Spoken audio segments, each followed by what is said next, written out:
Good? Good. Are you sure? Yes. Okay.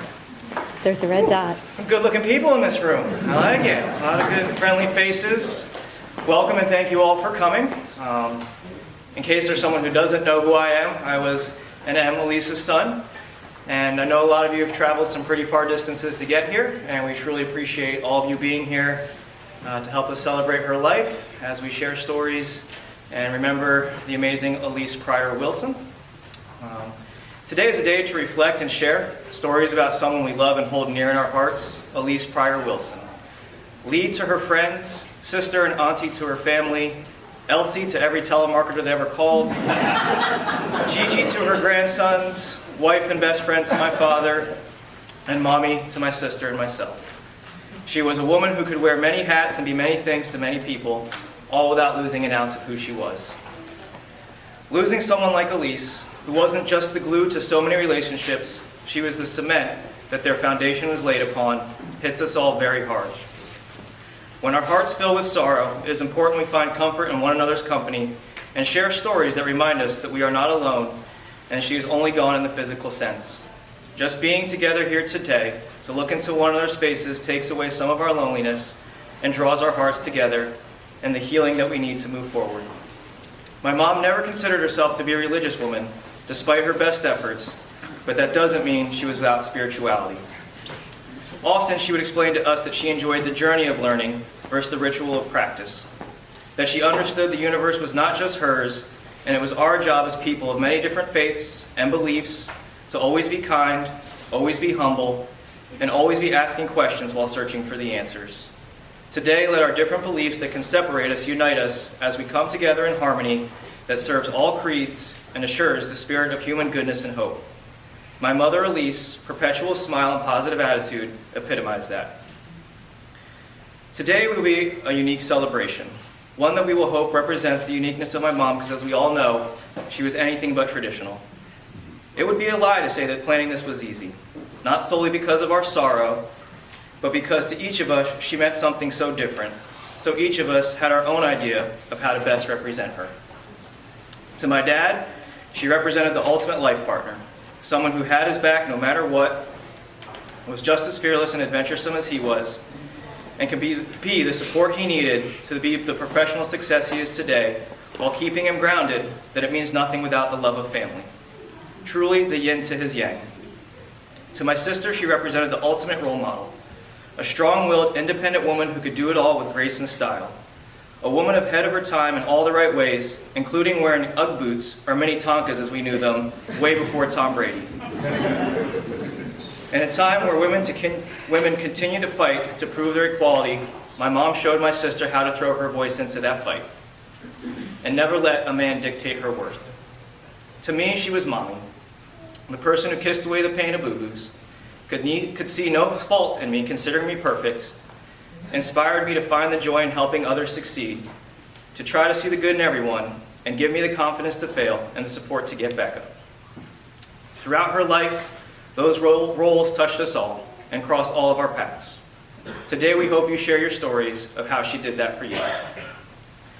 So while it may be her death that has brought us here together today, it should be her love, her warmth, and the lessons that she gave us that carries us home. Let this be our chance to thank her for all that she gave us, for all that she taught us, and remind each other of how she will live on in each of us. We will miss her terribly, but as the saying goes, gone but never forgotten. And with that, I would like to introduce Riley James Wilson, or as she liked to call him, her Prince Charming #1, to read his poem, What Would Gigi Do?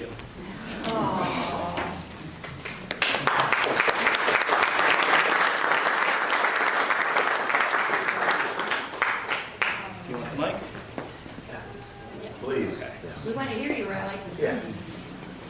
Check. All right. Hello, everybody.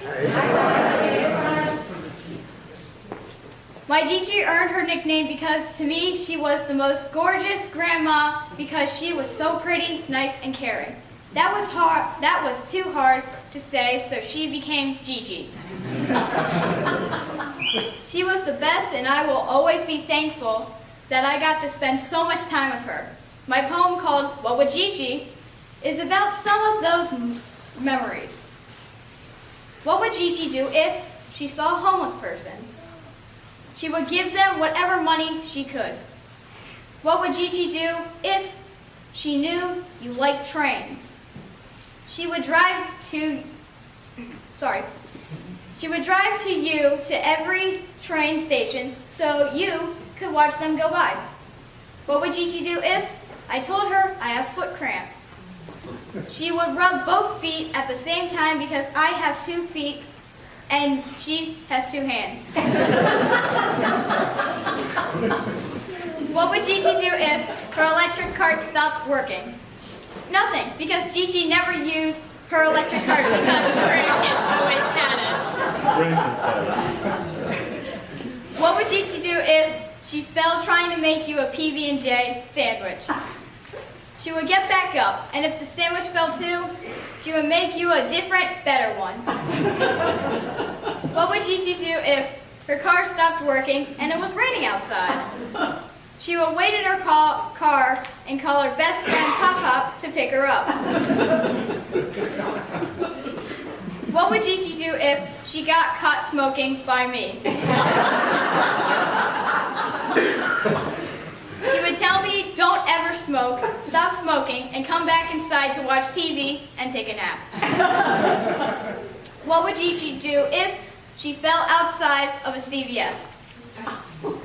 She would get back up while I sit there waiting in an Indian style. What would Gigi do if her grandchild had a fundraiser going on? She would give him a lot of money, so much the fundraiser couldn't handle it.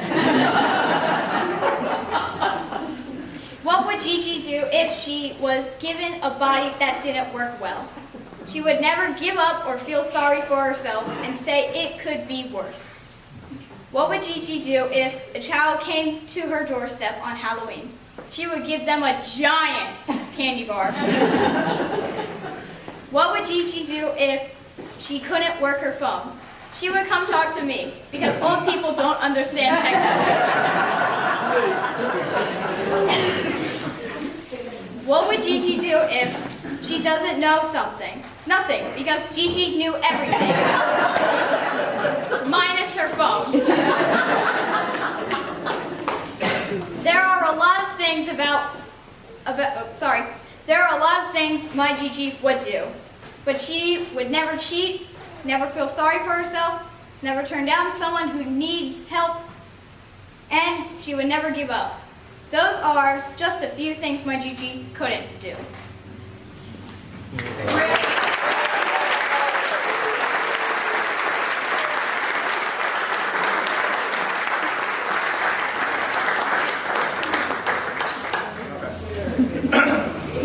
Tough act to follow. Tough act to follow. So with that, we're going to have a slight substitution in the program here.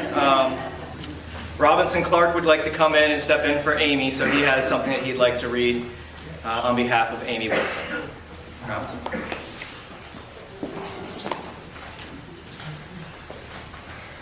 Hi everybody. I thought I'd start crying once I started talking. I didn't realize I'd be bawling through that whole amazing poem. That was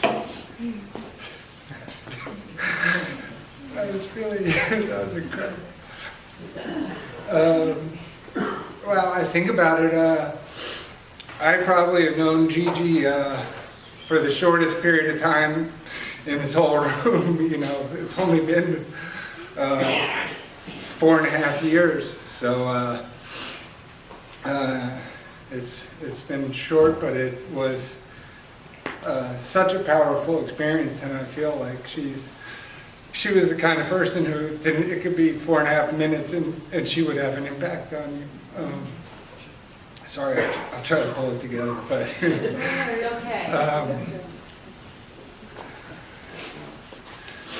Okay. And you know, mother-in-laws, you're supposed to, I thought you were supposed to sort of not like them, but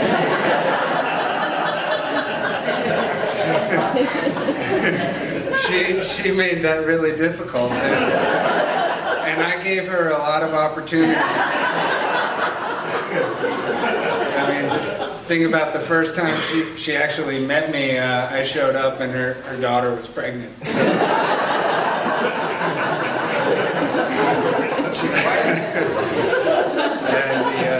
the second or third time she met me, she was out visiting me at my house in our home in Long Island, and the cops came to arrest me.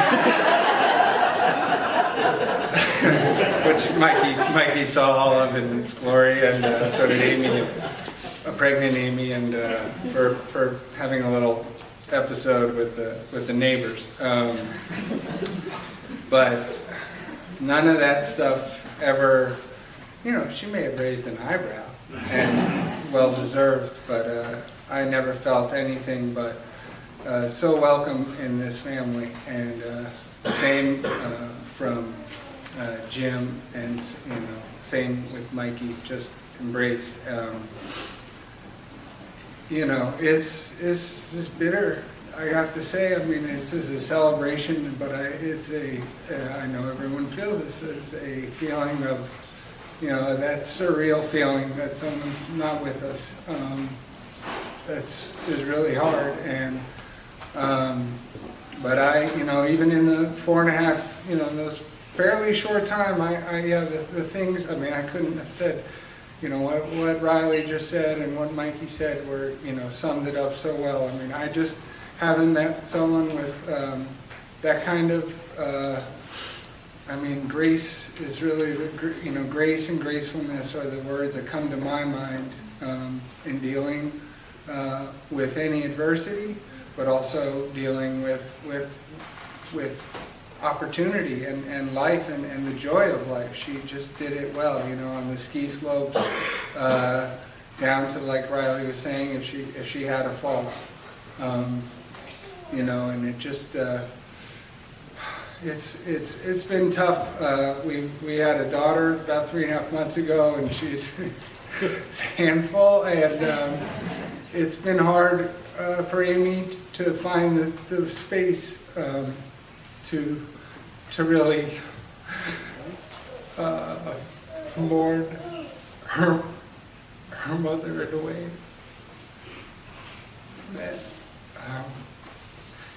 that she truly would want to, but she's talking to her, and Amy learned that from Elise, who would talk to her mom after her mom passed, and I just know that Amy's gonna be talking to her more and more, and her spirit it's in that house so much in a great way. Like, I see her in the kitchen. I used to come down, I'm an early riser, and we'd have coffee and barely talk to each other. It's perfect, And we'd do crossword puzzles together, and she was great. And she just loved the newspaper. I just loved watching her sit outside and have a cigarette and read. And she's there. I see that all the time, and that's the beauty of it. It's hard, but I'm so glad, and I know that Amy, you talking to her,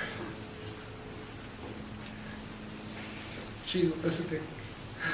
She's talking back to you. So I just had it's just from lines from a song but that reminded me of some of the things that Amy was probably feeling, some of the challenges that these guys all face in this time, and so I thought I'd read that. I also just want to say, as much as a hero as I think Elise was, I think Jim has been such a hero all along. He's a hero for nabbing someone so beautiful so early. He wasted no time. He knew what was up, and but the care and love that you showed her, and I saw it through some adversity, through some of those really difficult moments, and I didn't see some of the worst moments that I know Mikey and Amy were heroic through too. But you're a serious power of example for that for me. So anyway, I'll just read this and shut up. Suddenly, all your histories ablaze. Try to breathe as the world disintegrates. Just like autumn leaves, we're in for change, holding tenderly to what remains. And all your memories are as precious as gold, and all the honey and the fire which you stole have you running through all your red-cheeked days, shaking loose these souls from their sacred space, from their sacred hiding space. Hold your heart courageously as we walk into this dark place. Stand steadfast, erect, and see that love is the province of the brave. Thank you.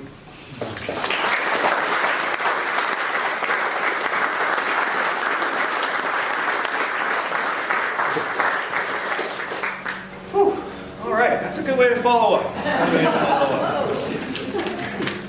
All right, where are we here?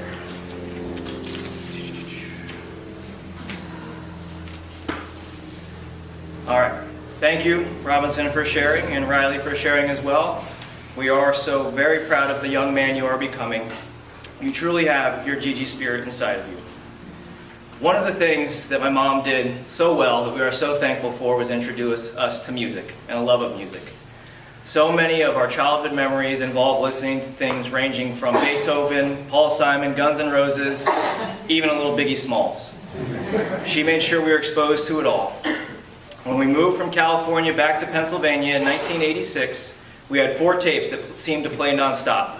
Paul Simon's Graceland, Neil Diamond's Heartlight, the Flashdance soundtrack, and a mixtape from her brother Tom that had a bit of everything on it.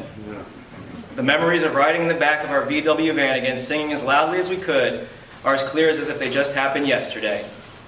I think we only made it to about Nevada before my mom suggested that, hey, maybe Mikey sings, and Amy, you work on the dance moves. And that was the magic of Elise. Rather than point out the fact that my sister is tone deaf and can't carry a tune, and tell her what she can't do, she inspired us to do what we could do. A few years ago, while working in recruitment, I met the very talented Michelle Lordy. We have asked her here today to join us to bring to life some songs that will always remind us of our Elise.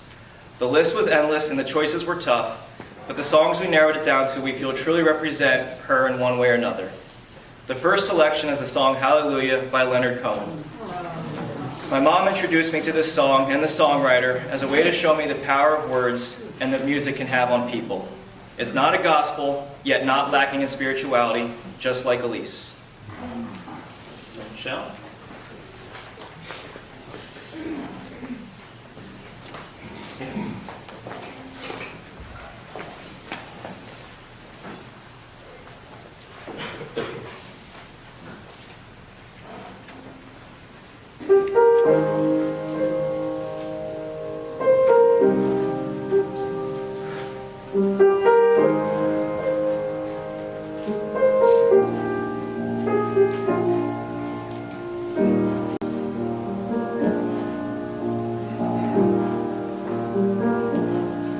Well, I've heard that there's a secret chord that David played and it pleased the Lord, but you don't really care for music, do you?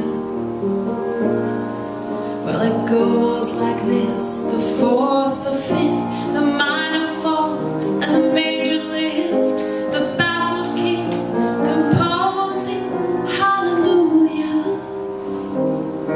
hallelujah, hallelujah, hallelujah, hallelujah.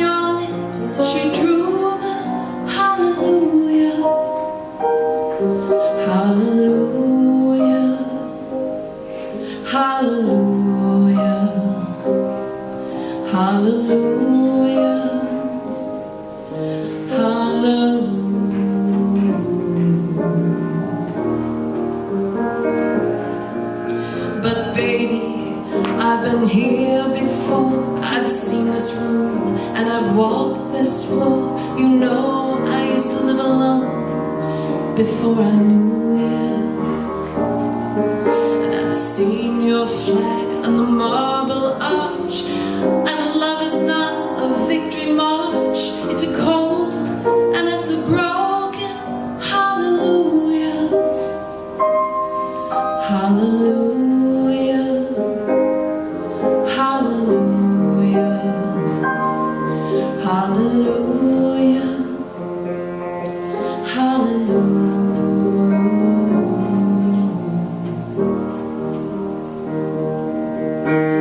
Maybe there's a God above, but all I've ever learned from life was how to shoot somebody that outdrew you. And it's not a cry that you hear at night. It's not someone who's seen the light. It's a cold, it's a broken hallelujah. Hallelujah. Hallelujah. Hallelujah.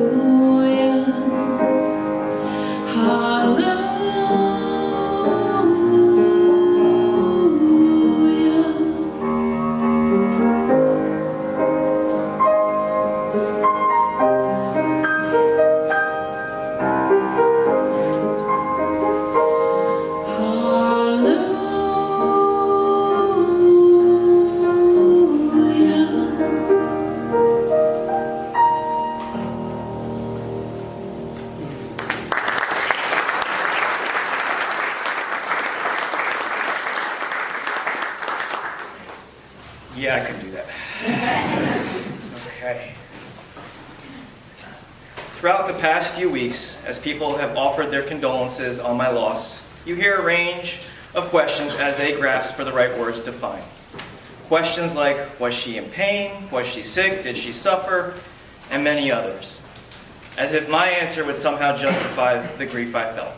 They don't anger me, as much as I understand that death is a difficult emotion to process.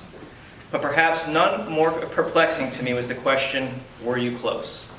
Like, what do you mean, were we close? Other than the 18 years we lived together? Again, the question didn't anger me, but I guess it never really dawned on me that people aren't close with their moms. I mean, I know it happens, but it didn't really hit me that somehow grief would be tied to the closeness of one's parent. The answer was yes, we were all very close. But not just because of who she was, but also because of the people she introduced us to. My mom could build relationships with everyone and keep friends like it was her job.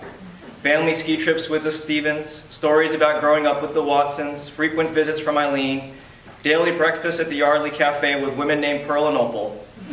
When you walked around with my mom, or you ate at a local restaurant with her, you truly felt like you were walking with a celebrity because everyone knew her and everybody just had to come say hello. All part of a wonderful childhood that taught us the value of being kind and building relationships. The next two group of speakers were my mother's connection to just being Elise. Not wife, not mom, just Elise. Not only were my sister and I blessed to have two wonderful parents, the jackpot for adopted kids, if you will, but we were also blessed to have another set of moms. A group of women we referred to as the Wickers. At first we were told it was just a group of high school friends that liked to go to Lancaster to shop for wicker furniture, you know, typical suburban mom boring stuff. Summers would be shared vacationing down at LBI, and all the Wicker kids now had a new group of extended brothers and sisters. Seemed all so very innocent. Then, one day that all changed. Remember the days of answering machines? You know, the ones without mailboxes where we all heard each other's messages? Well, I walk in from school one day, get the messages, and hear this. Elise, it's Carol. Can't find the mail stripper. Call me.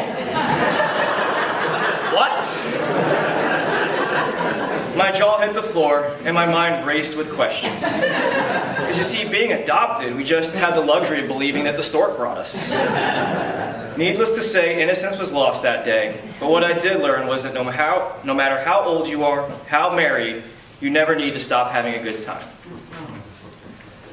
The second set of friends dates back to Elise in grade school, but we know them as the Looney Lake Girls. Elise can tell stories, and in the hours we would spend together, traveling on our various Whitford trips. It wouldn't, if there was a sheep on the hillside, she would have a story about the species of sheep, and she would go on for 30 minutes about this. Or the mating rituals of lions in Zimbabwe. All about it. She'd go on and on with these stories. And I would turn around her and we'd look at each other and say, Elise, are you making this shit up? We wouldn't know if she wasn't in the audience. That's an S. We have several S's. It's hard to say this, but a lot of times Elise was selfish. And that came when she refused to share dessert. She would go out for lunch. She would order the most wonderful desserts. And of course, I have a real liking for chocolate. And she didn't share one bite. One bite. Get your own. Get your own. Because I'm not sharing. Much for sharing. And now we have the Looney Lake Girls. Focus.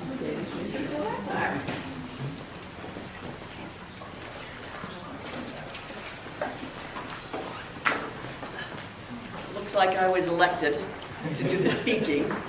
You set the mic in front of All right, can you hear me now? I have a cheerleader voice. Can you hear me now? Woo! Okay. Well, we have, just to explain where Looney Lake came from, we have been going to a little lake on Lake Nubanusett in New Hampshire for the last 19 years. This will be the 19th year. Don't break your foot. I'll break it. And there are loons on the lake, and they sing us to sleep. And so we just became the Looney Lake Girls because we're a little crazy as well. Speak for yourself. I'm speaking for myself. And you. And you.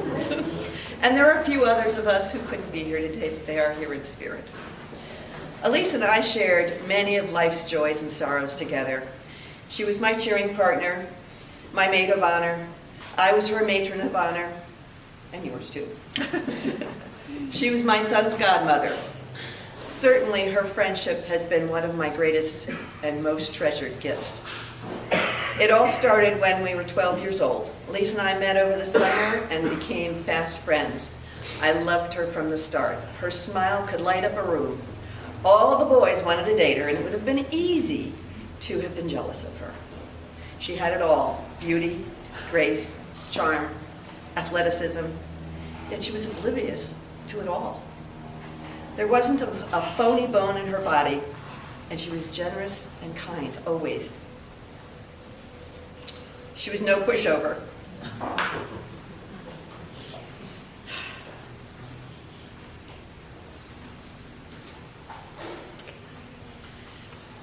If someone she loved was being either taken advantage of or abused in any way, she was like a ferocious mama tiger.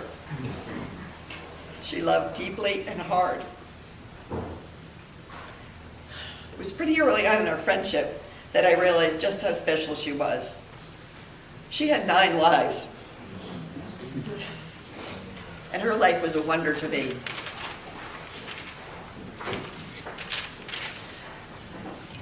The first event that started me thinking that was in the beginning of 7th grade. We were in gym class together, and we were supposed to climb the ropes that were hanging from the top of the ceiling. We were supposed to shimmy up, touch the ceiling, and shimmy down. Elise shimmied up, touched the ceiling, and fell all the way to the floor. That was the first time that I went with her to get medical help. The next time was a lot more dramatic, and it was the summer between 8th and 9th grade. I believe that is. I'm pretty sure that's when it was. Just before she moved to Easton with her family. My mother had rented a house at the shore, and I had invited a number of girlfriends down.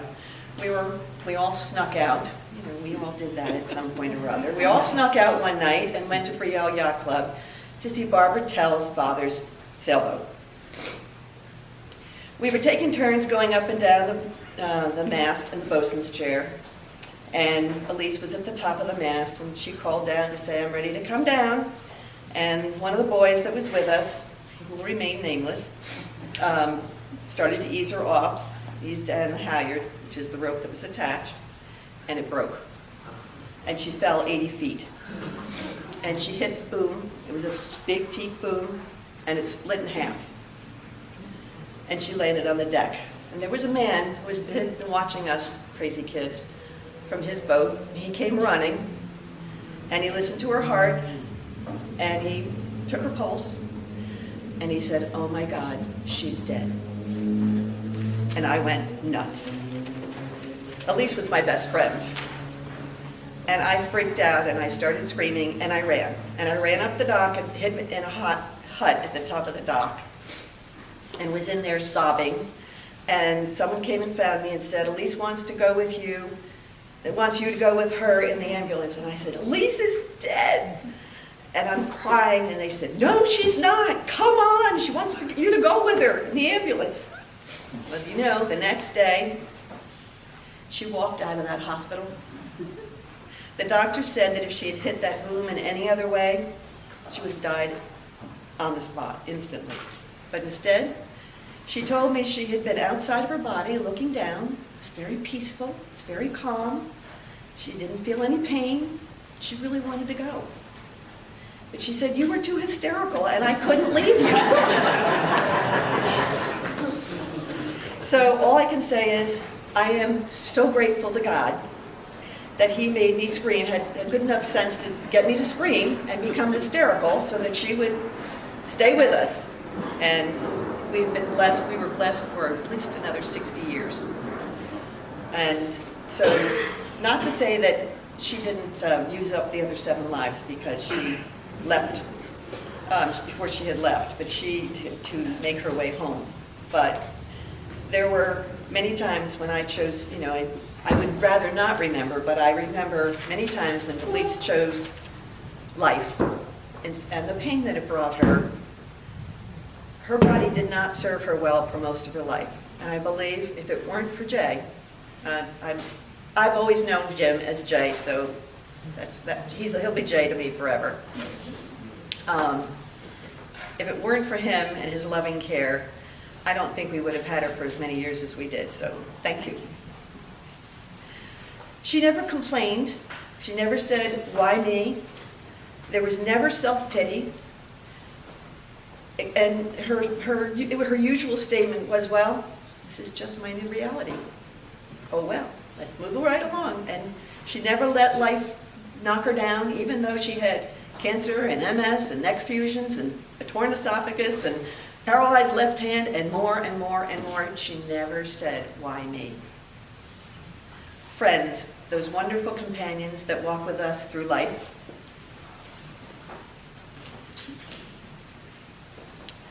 They help us define and redefine and refine who we are and who we choose to be every day. Elise was a true companion and a beloved friend.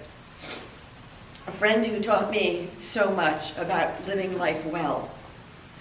I will leave you with one last story. She always told me that she envied my faith. She didn't feel that she had faith. And in our talks that last week of her life, when I was so blessed to come and spend a couple of days with her, I said to her that she could not have lived her life, the life that she lived, the way she lived it, if she didn't have faith. I said, "Maybe you called it something else." And she said, "I call it wonder." Somehow that comforted me. She told me that she was excited to finally find out. On the morning she died, August 25th, my daughter woke up just about 6 a.m. And she told me later that day when I had called her to tell her that Elise had died, she said, "Oh, Mom, I woke up at about 6 o'clock. And I clearly heard Elise say, 'I believe.'" Elise died at 6:05.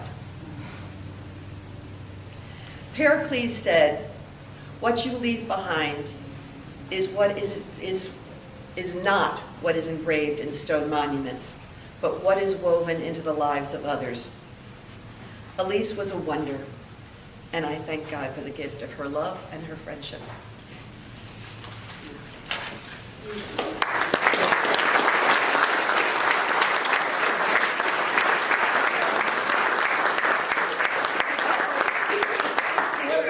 Uh-oh. Sorry, Mikey. That's okay. Would be the first time. Good thing it wasn't. Exactly, right?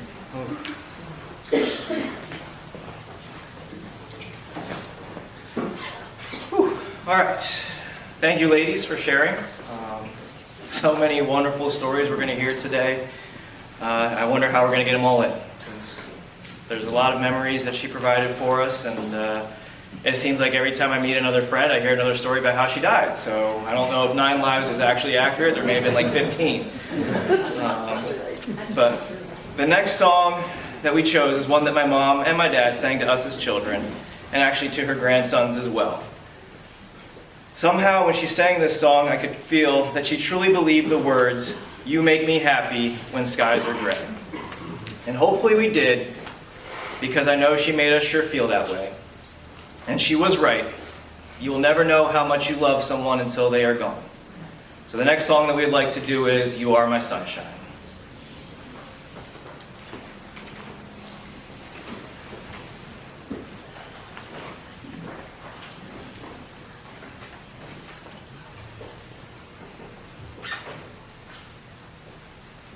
And I asked Mike this, but please join me on the chorus. You guys should recognize this song.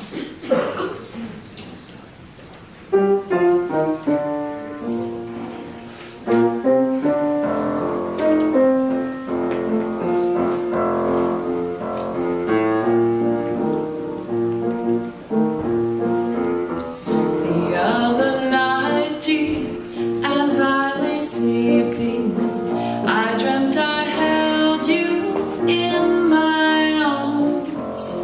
A dream like heaven, a dream of our love, a dream that keeps me from all harm. You are my sunshine, my only sunshine. You make me happy when skies are gray. You'll never know, dear, how much I love you. Please don't take my sunshine away. I'll always love you and make you happy, and this will always stay the same.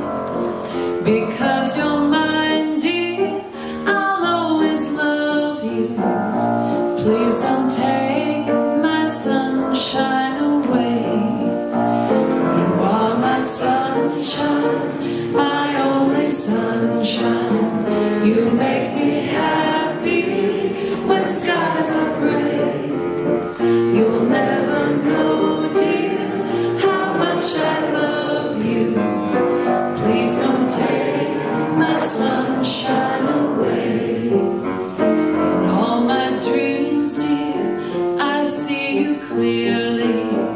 When I awake, my poor heart pains. So please do come back and make me happy. I'll then have my sunshine again. You are my sunshine, my only sunshine. You make me happy when skies are gray. You'll never know, dear, how much I love you.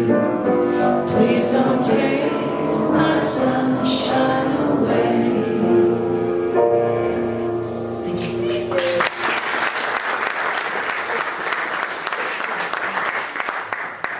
So, quick funny story. Apparently that's not a very nice song. So thank you for Michelle for coming up with some much sweeter words. I guess it's a true story about a jilted lover that involves murdering, and we never got that version. We got the more G-rated version. So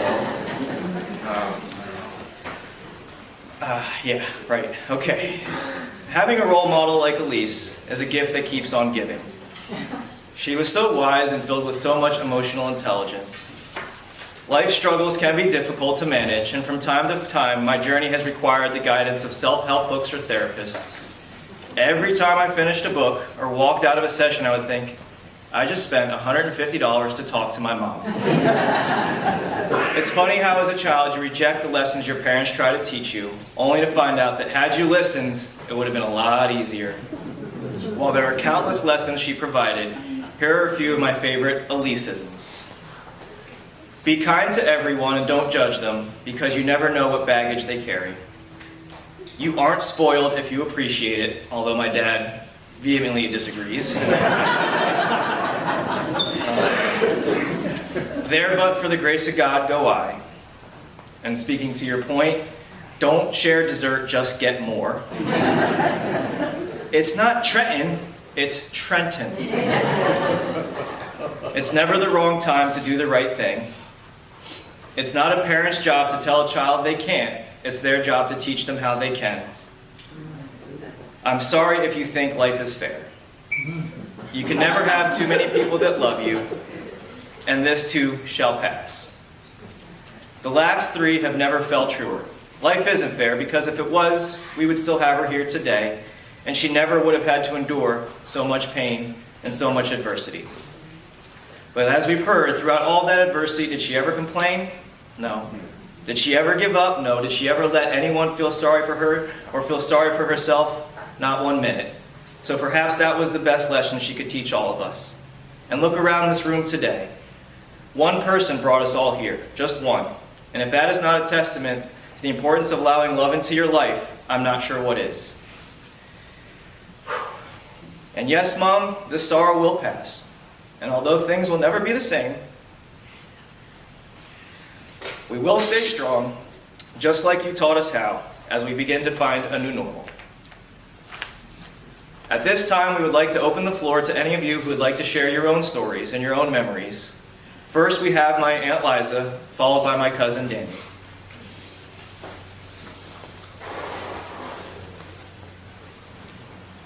I hope you can hear me, I'm rather short. Vertically challenged. Vertically challenged.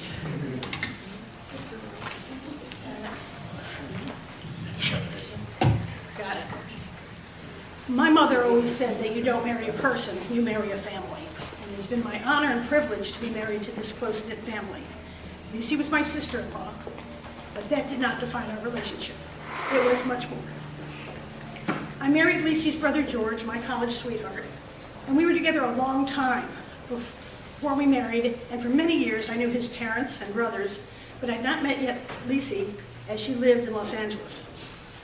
The first time I met her, I traveled to Danbury where the family had gathered for Christmas, and my first glimpse of her was seeing her banging on the bathroom door begging to get in because her nephew, then known as Typhoid Kevin, had shared the flu with the entire family.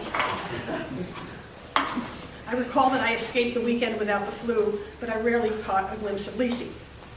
The next time I saw her was a day or two before our wedding. She had in tow a sickly, scrawny little boy, and a little girl who was angrier than a hornet when she found out that I was going to be the bride and she wasn't. I would be forever grateful that she also had with her a veterinarian whose skills saved the day treating George for a severe hangover, thanks Mike, so he could participate in the wedding. The day after the wedding, as the Wilsons drove away, George said to me, "They'll be back?" And I said, "Why?" And he said, "They always forget something."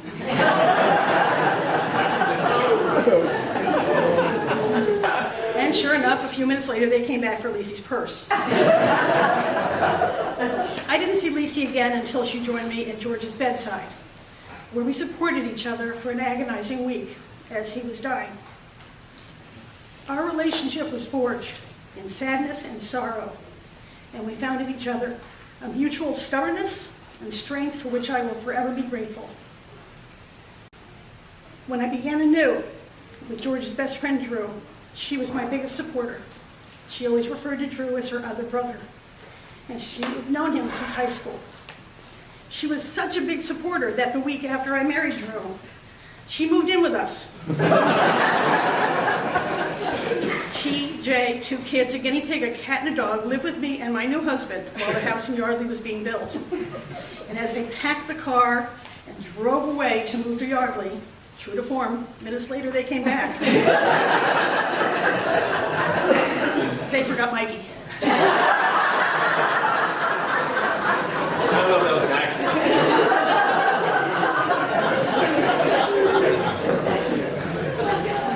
I said earlier that my mother says you don't marry a person, you marry a family, and that goes 2 ways. For Elise's good fortune that George married my family. 19 years ago, when facing a terrible cancer diagnosis, it was my family that came to the rescue. My cousin Ellen, who was connected to the National Cancer Institute, found an experimental clinical trial that offered some hope. Ellen intervened and got Lisi into the trial. That miracle made it possible for Lisi to see her children in secure relationships, and most wonderful of all, to experience becoming a grandmother to Rick Riley, to Ziggy, and Arlo, and Echo. I wish to offer Ellen's favorite prayer, as you hold in your thoughts Lisi and George, Tommy and Tom, Till, Helen and Jim, and the others who you have loved and who have passed. Please follow each of my phrases with the words, we remember them. In the rising of the sun and in its going down. We remember them. In the blowing of the wind and in the chill of winter. We remember them. In the opening buds and in the rebirth of spring. We remember them. In the blueness of the sky and in the warmth of summer. We remember them. In the rustling of leaves and the beauty of autumn. We remember them. In the beginning of the year and when it ends. We remember them. When we are weary and in need of strength. We remember them. When we are lost and sick at heart. We remember them. When we have joys we yearn to share. We remember them. So long as we live, they too shall live, for they now are part of us as we remember them.